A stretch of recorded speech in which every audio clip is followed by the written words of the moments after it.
You're living in a moment right now, this exact instant. Something extraordinary is happening in Washington. And the mainstream media is literally ignoring it, not because they don't know, because they can't report it without losing control of the narrative. Trump just responded to Ilhan Omar in a way no president has ever done before. It wasn't a tweet. It wasn't a statement. It was a move. A perfectly orchestrated move that the press is still trying to understand while you sleep. And while mainstream journalists are trying to bury everything in boring procedural questions, there's something much bigger happening behind the scenes. Much bigger. Elon Musk already signaled his next move publicly. Social media is exploding with discussions the traditional press can't control. 72 hours ago, nobody was talking about this. Today, it's impossible to ignore, and the question nobody in the media wants to answer is simple: is this just the beginning? Let me explain why you should care and why this changes everything. Look, here's the reality. The American political system was built 200 years ago on one fundamental assumption. Information was scarce. When you control the newspapers, you control the narrative. When you control the narrative, you control the power. That's it. Simple as that. But something broke, something completely destroyed that model, and that something is called the internet. It's called Twitter, now X. It's called the ability to communicate directly that no president has ever had before. Donald Trump understood this back in 2016, but now he's not alone. Now he has Elon Musk, and Elon Musk understands systems in a way most people simply don't. I'm going to tell you exactly how this works. Trump makes a statement. It seems provocative. It seems disruptive. The media latches on. Everyone's reporting. Everyone's analyzing. Everyone's angry. And in that information, chaos, three things happen simultaneously that nobody notices because they're distracted. First, a policy gets approved in silence, a regulation gets removed, an appointment happens. While everyone's focused on the incident, the government is actually functioning. Second, his base gets more consolidated, his opponents become more predictable, you start to see patterns, and patterns are everything in strategy. Third, traditional media loses more credibility because every time they report these crises, they don't cause the chaos. They promise the world doesn't fall apart. The economy doesn't collapse. Life goes on, and people start to realize that maybe, just maybe, they're exaggerating. But wait, there's more. Elon Musk got into this game a few months ago, and he's already changing the rules. Because Elon understands something traditional politicians have never understood. Technology is political power. It's not just about bots and algorithms, it's about information architecture. And it's about who can communicate directly with how many people simultaneously. It's about speed, and it's about efficiency. When Trump wants to talk to 200 million Americans now, he just talks no journalist in the middle, no editor, no filter. And the more he does this, the more people realize they actually prefer getting information straight from the source instead of filtered by someone who clearly has an agenda. Have you ever stopped to think about that? How long has it been since you heard a news story and then found out it was more complicated than the headline said? How long has it been since you saw a report and thought, they're omitting something important here? That's not coincidence. That's institutional design. Because newspapers sell more when the world is scared. Newspapers sell more when everything is divided, so they have a structural incentive to make fear look like reality, to make disagreement look like hate, to make difference look like threat. And when you can't control who's talking to who anymore, you lose power. It's mathematics. Here's where it gets interesting, because it's not just about Trump and Musk in a vacuum, it's about what they're actually destroying, what they're rewriting. There are two invisible files that every American political institution operates on. The first file is what you see, the laws, the debates, the elections, the official rules. That's the theater. But there's another file, the real file. It's how things actually work underneath. Who talks to who controls the media, who controls who goes from Washington into Wall Street as a lobbyist, who controls who funds the campaigns, who controls the narrative that makes people vote. That file is never written, never spoken out loud, but it works, and it's been working for decades. Trump's response to Ilhan Omar, it's not about Ilhan Omar. You're thinking small if you think it is. It's a signal, it's a declaration that the old rules don't work anymore, that nobody has to play by that invisible file. And when you signal that you won't play, other people start doing the same because they realize they had power the whole time. They just accepted that they did it. But wait, there's more. And this is where things get really interesting. Do you know how many people work every single day to keep that system intact? How many journalists have incentives to tell one story, not the story?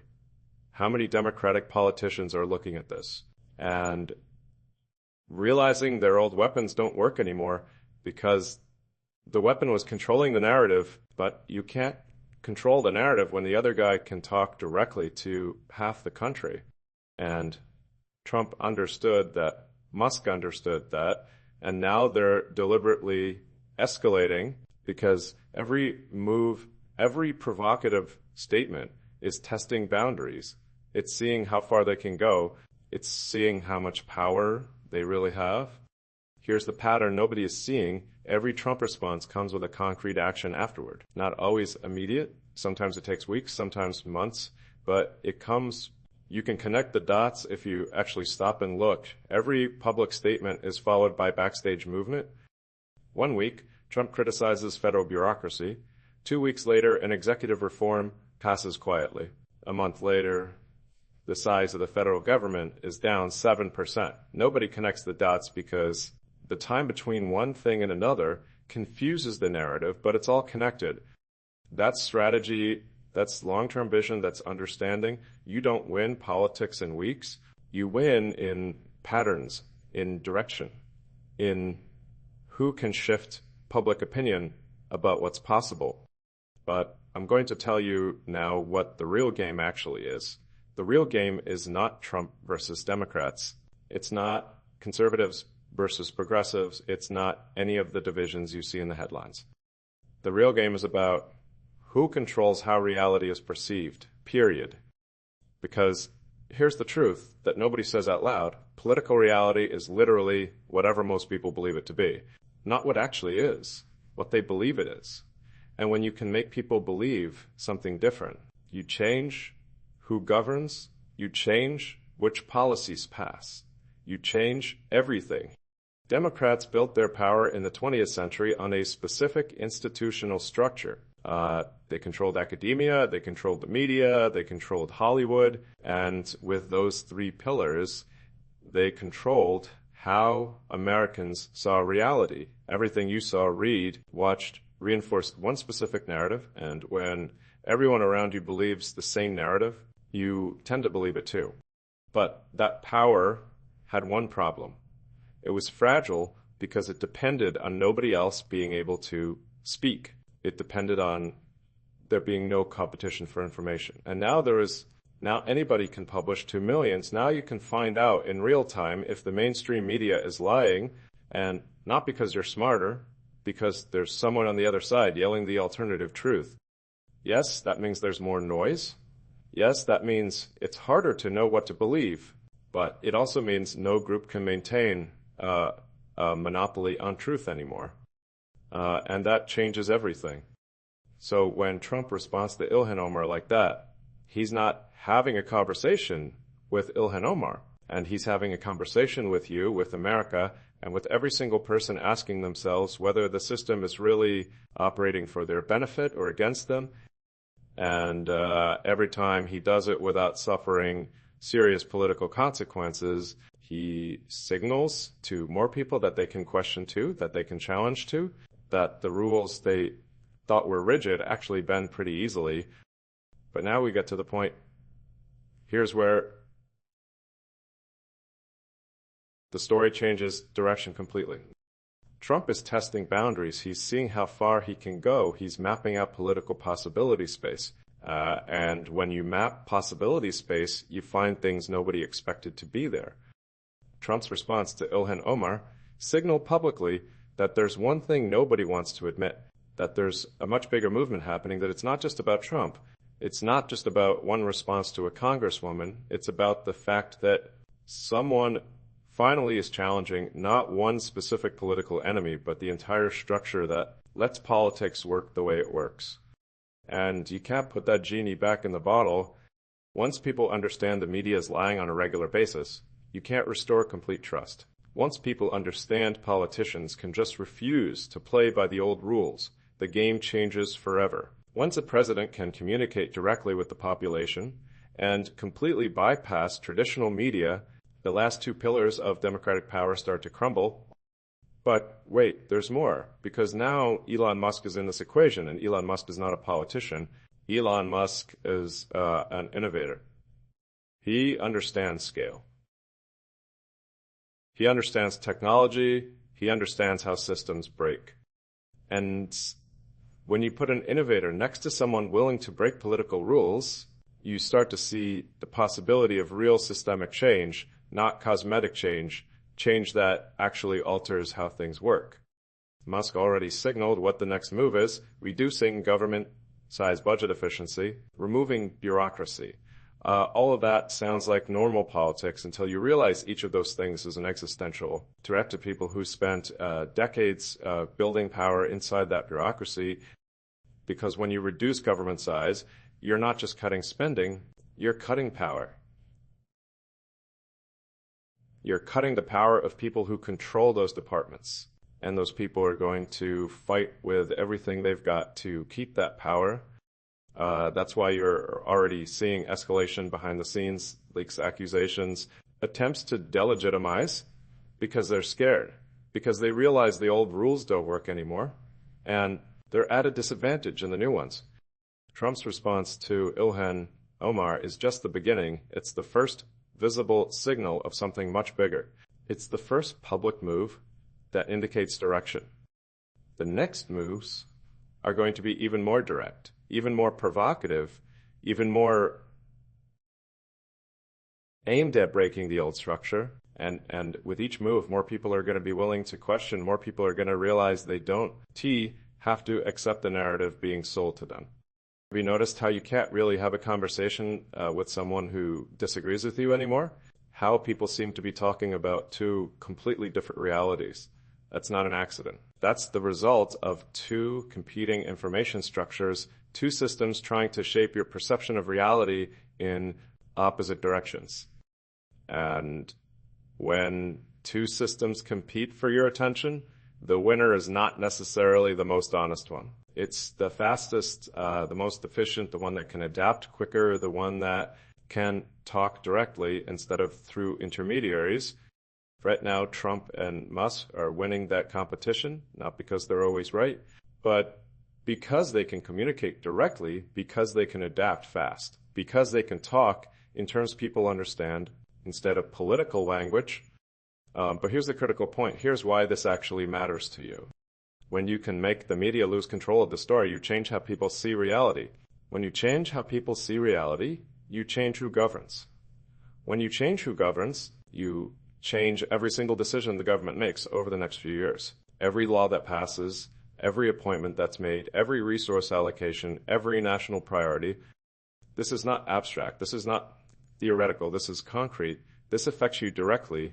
It affects whether you can start a business without 17 regulations. It affects whether you keep more of your money or more goes to taxes. It affects what kind of education your kids get. It affects what kind of future is available to them. And it all starts with who tells the most convincing story about what reality actually is. Here's why I'm optimistic, and I'm going to explain why this changes in the next few months in a way that is going to shock all of Washington, because there's one thing the old power guardians haven't understood yet. Or they understand, but can't admit it. Once information gets distributed, once the power to communicate gets democratized, once people discover they can talk to each other without some gatekeeper deciding what's true, you can't re-centralize that power. The change we're seeing now is not a political cycle. It's not one president leaving and another coming in and everything going back to normal. It's a structural shift in how power works in America. And yes, it's going to be chaotic. It's going to be loud. There's going to be confusion because systems that worked for 2 centuries don't disappear quietly. They collapse loudly and messily. But on the other side of that collapse, there's something new. There's a system where fewer bureaucrats in Washington make decisions for 230 million people, where more power is distributed, where innovation can happen faster, where people who want to build something don't have to get permission from 10 different agencies. That is the point. That's the vision guiding the next moves. You're going to see this happen in real time. You're going to see the chaos. You're going to see the accusations. You're going to see the media in panic. You're going to see people with old power fighting to keep it. But when you understand the pattern, when you connect the dots, when you realize there's a clear direction underneath all the chaos, and you're going to understand that you're living through a historical change, not a change in circumstances, a change in system. And that changes everything that comes after. So when you ask yourself in the coming months, when things get more intense, when accusations get wilder, when it seems like everything's falling apart, remember this. That is exactly the process that had to happen, because you can't build something new without destroying something old. And what's being destroyed right now is very, very old.